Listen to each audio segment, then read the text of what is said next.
सद्गुरुदेवाय नमः। श्री परमहंसदेव जी महाराज की जय।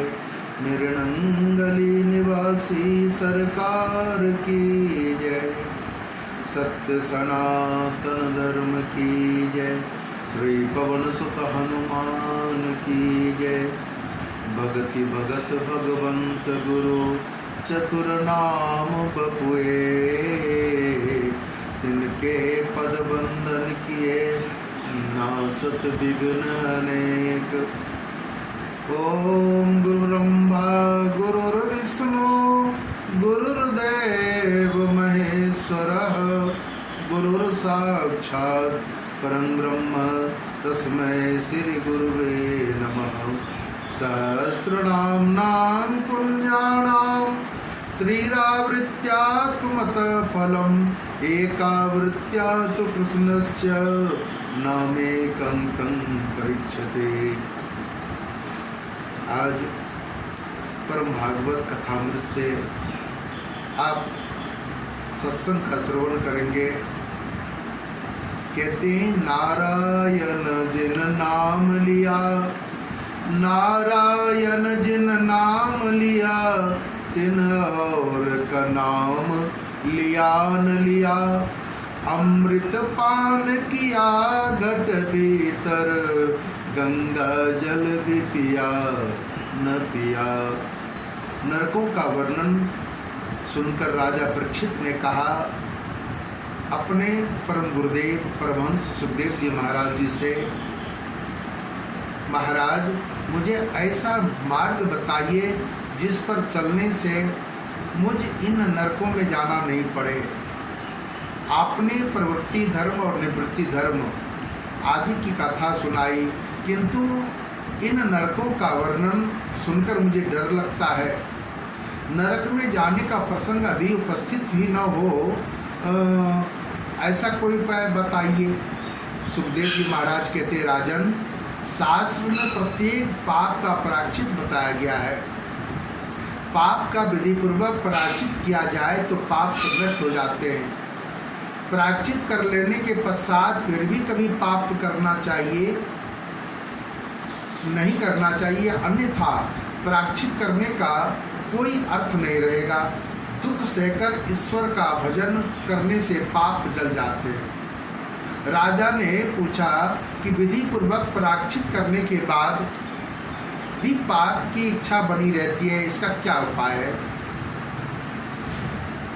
और प्रायश्चित करने से पाप का नाश तो होता है, किंतु पाप करने की वासना इच्छा तो नाश नहीं हो पाता। प्रायश्चित करने से पाप वासना नष्ट हो पाए तो क्या करें? कुछ ऐसा मार्ग बताइए कि पाप करने की वासना ही ना रह जाए। प्रायश्चित से पाप तो जल जाता है, किंतु पाप वासना नष्ट नहीं होती, तो उसके लिए क्या किया जाए? परमहंस सुखदेव जी महाराज सावधान करते, राजन मन का लेस मात्र विश्वास मत करो। मन के मते न चालिए, मन पक्का जमदूत ले जाए मझधार में हाथ सजाए छूट। मन पर कभी विश्वास मत करो। मन बड़ा विश्वासघाती है, उसे अंकुश में रखो। मन को कहीं एकाध बार भी छुट्टी मिलेगी तो फिर पाप करने को तैयार हो जाएगा। पाप वासना अज्ञान से भी जागती है और अज्ञान का मूल है अहंकार। जो व्यक्ति श्री कृष्ण भगवान को प्राणार्पण करता है उसकी पाप करने की प्रवृत्ति नहीं होती है, उसका अहंकार नष्ट हो जाता है। तब ब्रह्मचर्य, सम और दम, मन की स्थिरता, दान, सत्य, शौच, यम, नियम आदि पाप की वासना नष्ट होती है।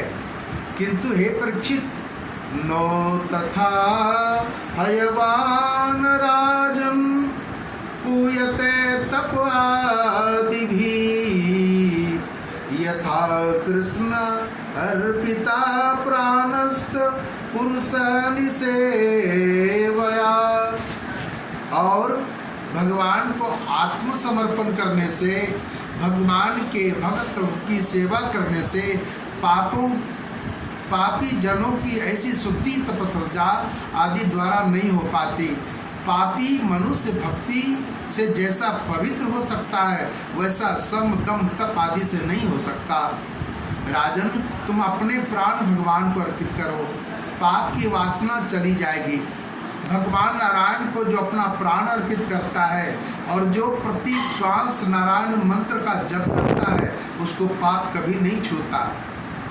तो होता क्या?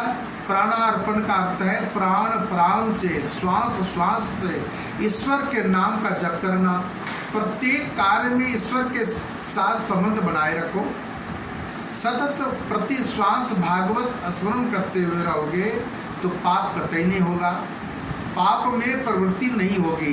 गीता जी में कहा है मामर सुमरण युद्धस्य च, प्रथम भगवान का स्मरण करो फिर सारे संसार के कार्य करो। जब तक परमात्मा का ज्ञान नहीं होता तब तक वासना नष्ट नहीं हो सकती। अज्ञान में वासना का जन्म होता है। ईश्वर और जगत के स्वरूप का ज्ञान होने पर वासना विनष्ट होती है। ईश्वर आनंद रूप है और संसार दुख रूप, ऐसा अनुभव होने के पश्चात वासना नष्ट होती है। वासना का मूल है अज्ञान। अज्ञान के नाश होने पर ज्ञान का उदय होता है। ज्ञान से अज्ञान का नाश होता है। ज्ञान को सतत बनाए रखने के लिए प्राण कृष्ण को अर्पित कर दो, तब अज्ञान का नाश होगा। तब तक वासना का भी नाश नहीं होता जब तक वासना नष्ट नहीं हो पाती, जब तक पाप का होना भी नहीं रुकता। ज्ञानी केवल इंद्रियों को ही विषयों की ओर ले जाने से रोकते हैं, किंतु इससे वासना का नाश नहीं होता। इंद्रिय को रोकने से नहीं किंतु उनके प्रभु की ओर मोड़ देने से वासना का नाश होता है। प्रत्येक इंद्रिय को परमात्मा को दिशा में मोड़ देने से वासना का नाश होगा। मन को पवित्र करना है तो आंखों को भगवत स्वरूप में स्थिर करो। प्रस्तुत स्कंद में 3 प्रकरण है। पहला ध्यान प्रकरण, 14 अध्यायों में इस प्रकरण का वर्णन किया गया है। 14 अध्यायों का अर्थ है 5 कर्मेंद्रिय, 5 ज्ञानेंद्रिय, मन बुद्धि चित्त और अहंकार, इन सभी को परमात्मा के ध्यान में रत रखो तो ध्यान सिद्ध होता है। दूसरा है अर्चन प्रकरण, 2 अध्यायों में सूक्ष्म अर्चन और स्थूल अर्चन का वर्णन किया गया है। तीसरा है नाम प्रकरण, गुण संकीर्तन और नाम संकीर्तन 3 अध्यायों में वर्णित है। परमात्मा के मंगलमय नाम का जप करो, चाहे ज्ञान मार्गी हो या भक्ति मार्गी, किंतु ईश्वर की साधना और ध्यान के बिना काम नहीं बन पाता। किसी एक में मन स्थिर होने पर मन की शक्ति बढ़ती है। इस प्रकार 3 साधन बताए गए हैं, ध्यान, अर्चन और नाम। इन 3 साधनों के सारे पाप का शमन होता है। नरक में जाने से बचा जा सकता है। प्रभु के मंगलमय स्वरूप का ध्यान जप की आदत डालो, नियमित सेवा करो। नरक में जाना न पड़े इसलिए साधनों का उपयोग करो।